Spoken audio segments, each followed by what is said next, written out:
कुछ देर के लिए अपनी पार्टी की गुलामी छोड़ दीजिए, कुछ देर के लिए समाजवाद, लोहियावाद, अंबेडकरवाद, गांधीवाद की टोपी सर से हटा दीजिए।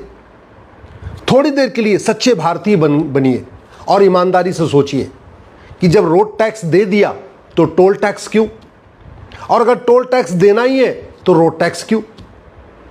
जब हमने कमाने पे इनकम टैक्स दे दिया तो खर्च करने पे जीएसटी क्यों, और अगर खर्च करने पे जीएसटी देना ही है तो फिर इनकम टैक्स क्यों।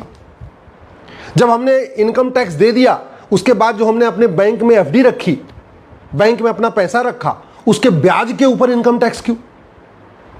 इस कानून, ये जो टैक्स का मकड़ जाल चल रहा है ना, इसके खिलाफ आवाज उठाइए। मैं बार बार कह रहा हूं, जब तक आप दल गुलामी करते रहेंगे, पार्टियों की गुलामी करते रहेंगे, तब तक भारत में सिस्टम में रिफॉर्म नहीं होगा, व्यवस्था नहीं सुधरेगी।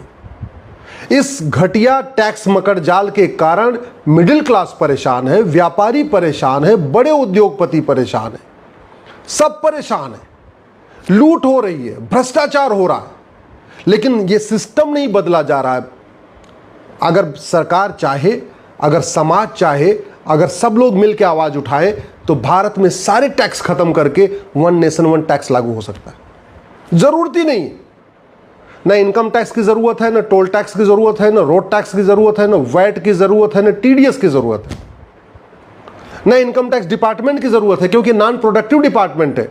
ये तो केवल पैसा वसूलता है और इस इनकम टैक्स डिपार्टमेंट के ऊपर हजारों करोड़ रुपए खर्च हो जाते हैं।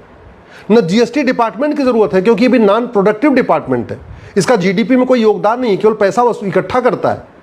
और सरकार को मैं कह रहा हूं, जिसमें वन नेशन वन टैक्स की बात कर रहा हूं, सरकार की इनकम दुगनी हो जाएगी और जनता का टेंशन खत्म हो जाएगा। लेकिन इसके लिए सबको मिलकर आवाज उठाना पड़ेगा।